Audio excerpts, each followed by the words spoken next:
There are moments in life when you think you have everything figured out.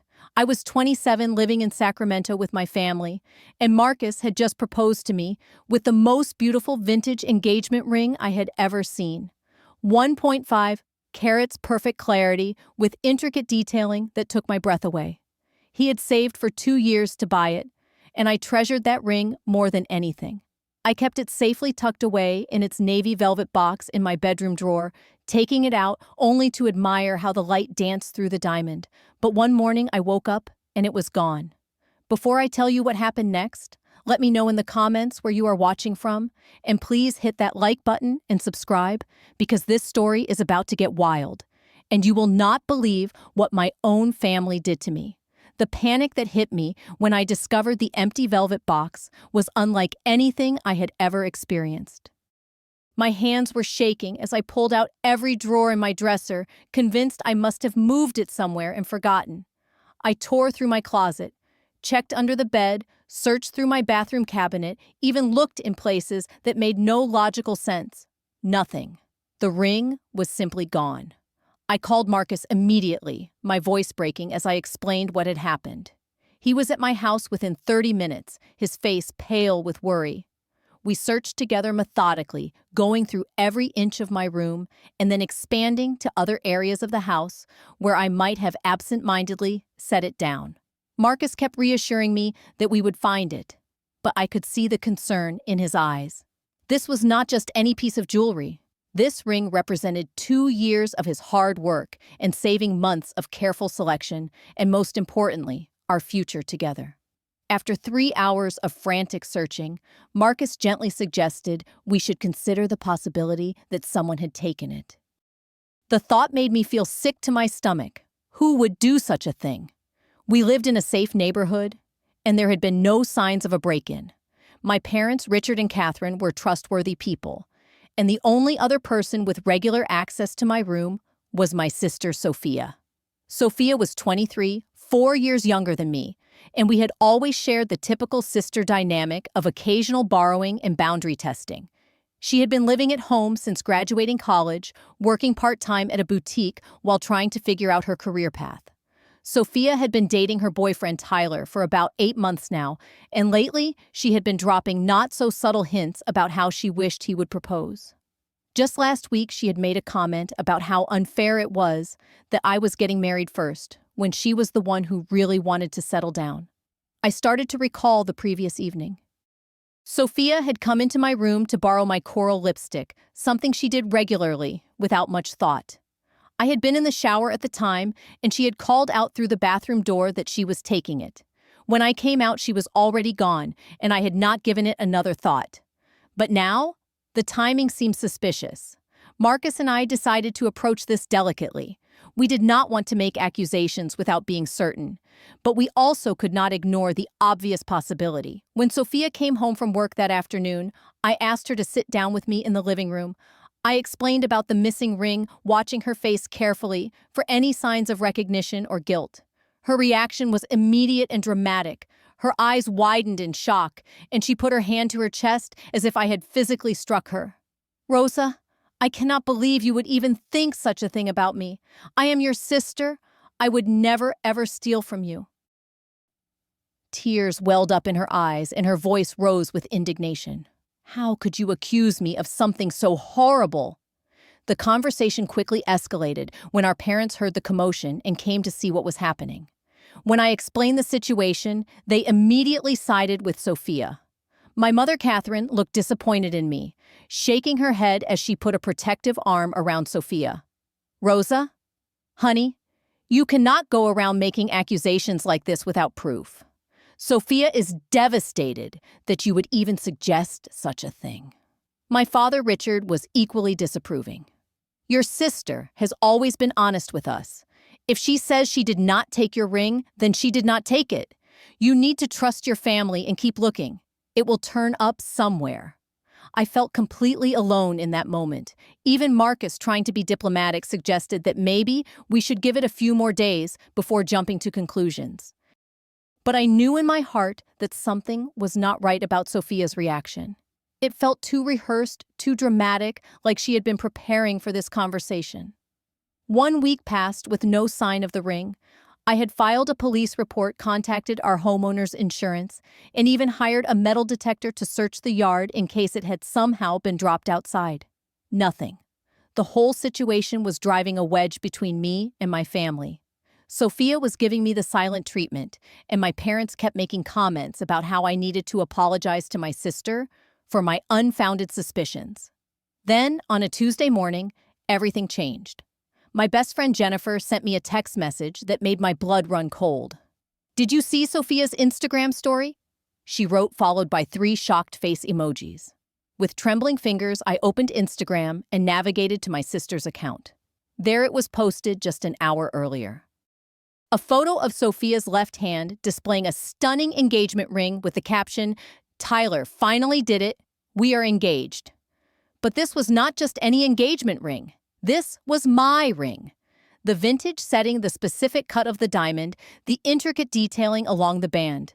I knew every facet of that ring because Marcus and I had spent hours looking at it together when he first proposed. I screenshot the image immediately and called Marcus, my hands shaking so badly I could barely dial his number. When he answered, I could barely get the words out. "Marcus, you need to see something. Sophia is wearing my ring. She is claiming Tyler proposed to her with my ring." The silence on the other end of the line was deafening. Then Marcus's voice came through tight with anger. "Send me the screenshot right now." After a few moments, he called back. "Rosa, that is definitely your ring. I remember every single detail because I spent months picking it out. The setting is completely unique. It is a 1920s design that they only made a few of. There is no way Tyler could have found the exact same ring." I hung up and went straight downstairs, where Sophia was sitting at the kitchen table showing off her ring to our parents. They were cooing over it, congratulating her, asking about wedding plans. When I walked in, the room fell silent. I held up my phone, showing the screenshot I had taken. "Sophia, that is my engagement ring," I said, my voice surprisingly steady despite the rage building inside me. Sophia's face went through several emotions in rapid succession. Panic, guilt, and then defiance. "Rosa, you are being ridiculous. Tyler bought this for me. It might look similar to yours, but it is not the same ring. You are just jealous because Tyler proposed to me and you are still waiting for Marcus to set a wedding date." The accusation stung because there was a grain of truth in it. Marcus and I had been engaged for 2 months, but we had not yet set a firm date because we were both busy with work and wanted to save up for the wedding we really wanted. But that did not justify what Sophia had done.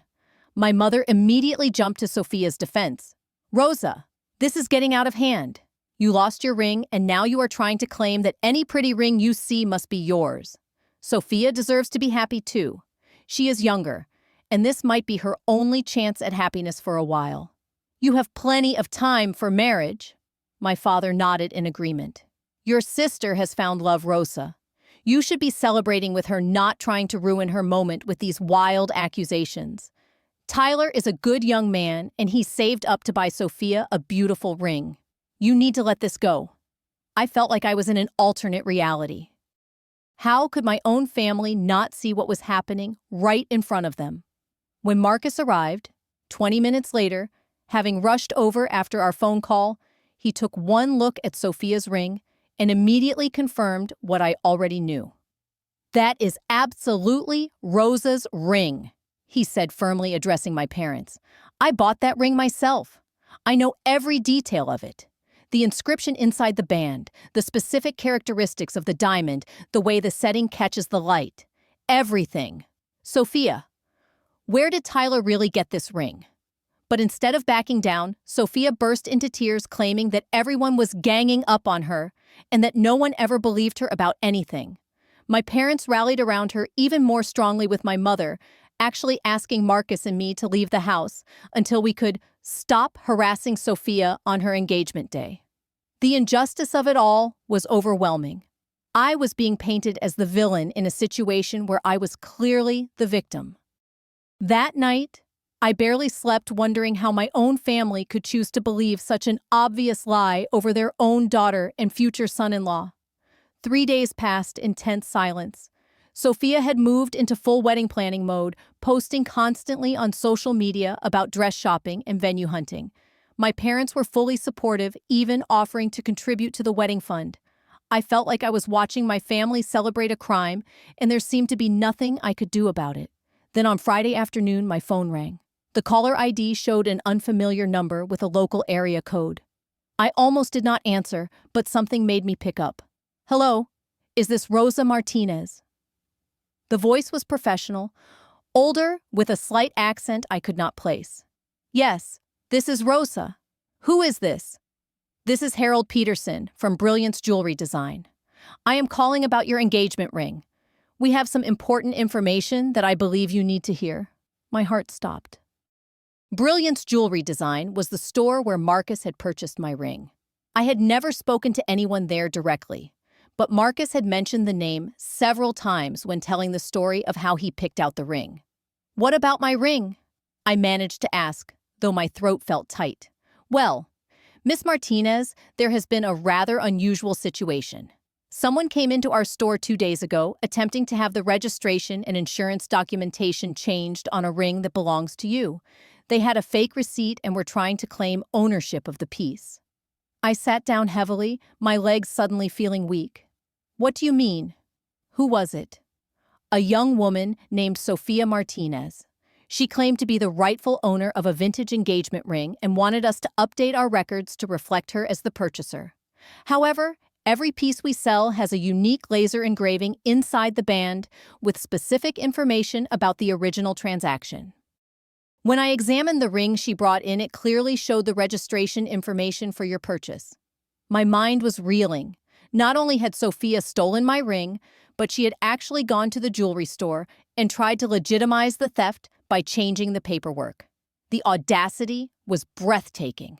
"Mr. Peterson, are you saying you have proof that this ring belongs to me?" "Absolutely. We have all the documentation, including the original receipt signed by Marcus Thompson, the insurance registration in your name, and most importantly, the laser engraving inside the band that cannot be altered or faked. The engraving reads M&R Forever 2023, which your fiancé had added as a special touch." I had completely forgotten about the engraving. Marcus had mentioned it briefly when he proposed, saying he had added a personal message inside the band, but in all the excitement, I had never actually looked for it. "Mr. Peterson, would you be willing to come to my house and verify this in front of my family? I need them to understand what has really happened here." "Certainly, Miss Martinez. This kind of fraud is something we take very seriously. I can be there within the hour if that works for you." I immediately called an emergency family meeting. I told everyone that there had been a development in the case of my missing ring and that we needed to discuss it together. Sophia looked nervous, but maintained her innocent act while my parents seemed annoyed that I was still obsessing over the situation.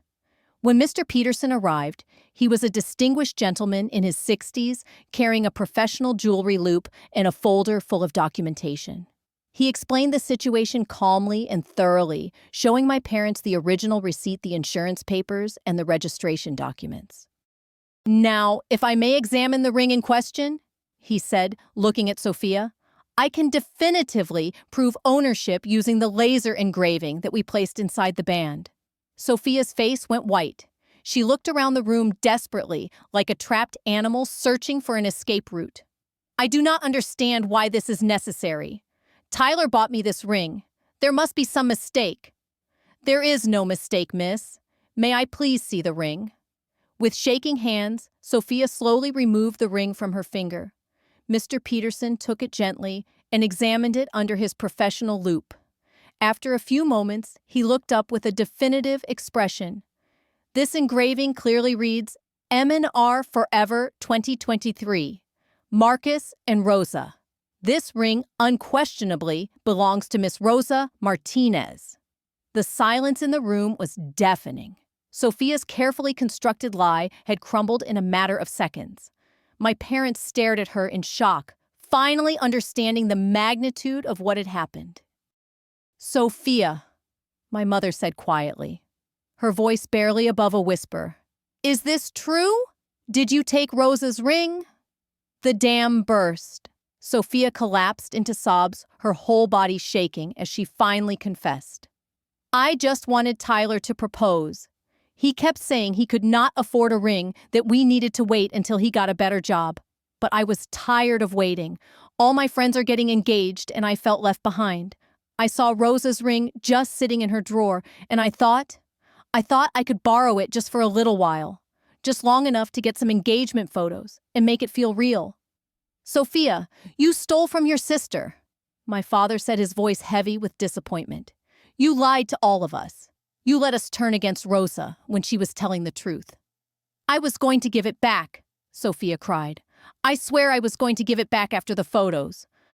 But then Tyler was so excited and everyone was congratulating us, and I did not know how to undo it without admitting what I had done. At that moment, the front door opened and Tyler walked in, clearly expecting to join a family celebration. Instead, he walked into a room full of tear-stained faces and heavy silence. When he saw Mr. Peterson holding the ring and Sophia sobbing, his confusion was obvious. What is going on here, Sophia? Why is that man holding your engagement ring? My father stood up slowly. Tyler, son, I think you need to hear what has happened here. They explained the entire situation to Tyler, whose face went through the same progression of emotions we had all experienced. Confusion, disbelief, and finally, horror. When he finally understood that Sophia had stolen the ring and lied to him about the proposal, he stood up abruptly. Sophia, I cannot believe this. You lied to me about everything. You made me think I had proposed to you, when really you stole your sister's ring and made up this entire engagement. He turned to me, his face full of genuine regret. Rosa, I am so sorry. I had no idea. I would never have been part of something like this if I had known. He walked over to Mr. Peterson, took the ring, and handed it directly to me. This belongs to you. I am so sorry for what Sophia did to you and your family. Then he turned back to Sophia, his voice firm and final. We are done, Sophia. I cannot be with someone who lies and steals. I thought I knew you, but clearly I was wrong. And with that, he walked out of our house and out of Sophia's life forever. Getting the ring back should have felt like a complete victory, but instead, I felt strangely empty. The trust that had been broken was not just about a piece of jewelry, it was about family honesty and the fundamental belief that the people closest to you would support and protect you rather than betray you. Sophia was devastated, not just about losing Tyler, but about the realization of how far she had fallen. She had not only stolen from me, but had manipulated our entire family into taking sides against an innocent person. The shame was overwhelming for her, and she barely spoke for days after the confrontation. My parents were struggling with their own guilt. They had been so quick to believe Sophia and dismiss my concerns, and now they had to face the fact that their favoritism toward their younger daughter had blinded them to an obvious truth. My mother came to me the day after the revelation with tears in her eyes. Rosa, honey, I do not know how to apologize for what happened. We should have listened to you. We should have trusted you. Instead, we made you feel like the bad guy when you were the victim. She paused, wiping her eyes. I think we have always been a little easier on Sophia because she seemed more fragile, more in need of protection. But that does not excuse what we did to you. My father was equally remorseful, admitting that he had always had a soft spot for Sophia that sometimes clouded his judgment. You have always been so strong, Rosa, so independent. I guess we took for granted that you could handle anything, but that was not fair to you, especially in this situation. Marcus was incredibly supportive throughout this whole ordeal, but I could see that it had affected him too. The woman he planned to marry had been accused of lying and jealousy by her own family and then proven right in the most dramatic way possible. It had shown him a side of family dynamics that was ugly and complicated. I made the decision to temporarily move in with Jennifer while I processed everything that had happened. I needed space from the family drama and time to figure out how to rebuild relationships that had been so badly damaged. The engagement ring sat in its navy velvet box on Jennifer's dresser, and I found myself staring at it often, wondering if it would ever feel the same way again. 2 months passed before Sophia reached out to me directly. She wrote me a long letter, handwritten on cream-colored stationery, in which she took full responsibility for everything that had happened.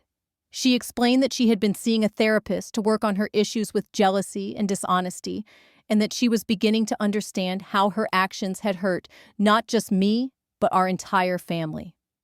Rosa, she wrote, I know that saying sorry will never be enough to undo what I did to you. I stole something precious from you, and then I made everyone believe you were crazy for trying to get it back. I have been thinking a lot about why I did this, and I think it came from a place of feeling like I was always second best, like you were the successful one who had everything figured out while I was just floating along. But that does not excuse what I did. Nothing excuses what I did. She went on to explain that she was moving out of our parents' house and into a small apartment across town. She had enrolled in community college to finish her degree and was working full-time to support herself. I need to learn who I am when I am not comparing myself to you or anyone else, she wrote. I need to become someone who deserves to be trusted again. My parents also began attending family counseling, both together and individually, to understand how their parenting choices had contributed to the situation. They reached out to me regularly, but they respected my need for space and did not pressure me to return home before I was ready. Marcus and I postponed our wedding by 6 months, not because of any problems in our relationship, but because I wanted to focus on healing and rebuilding family connections before starting the next chapter of our lives. He understood completely and was endlessly patient with my process. Gradually, over the course of several more months, I began to rebuild relationships with my family. It was not quick or easy, and there were many difficult conversations and setbacks along the way. But slowly, we began to establish new boundaries and ways of communicating that were healthier for everyone involved. I learned that forgiveness does not mean pretending nothing happened or immediately returning to the way things were before. Instead, it means choosing not to let someone else's actions define your future happiness while still maintaining appropriate boundaries to protect yourself. The experience taught me that setting boundaries is not mean or selfish. It is actually an act of self-respect that allows relationships to heal properly. I also learned that true family supports your happiness and success rather than trying to diminish it or take it away from you. When Marcus and I finally did get married 8 months after our original date, Sophia was there. She had earned her way back into my life through consistent actions, rather than just words, and while our relationship would never be exactly what it was before, it had become something more honest and mature. Standing at the altar, looking at Marcus as he slipped that same engagement ring onto my finger during our ceremony, I realized that sometimes the most painful experiences can become the foundation for the strongest growth. Trust once broken takes time to rebuild, but sometimes that process makes us discover strength we never knew we had. What would you have done in my situation? Have you ever had someone close to you betray your trust in a way that shocked you? Let me know in the comments below because I love hearing your stories and perspectives. If this story resonated with you, please give it a like and subscribe to my channel for more real-life stories about family relationships and the lessons we learn along the way. Share this video with anyone who might need to hear about the importance of setting boundaries and standing up for yourself, even when it is difficult.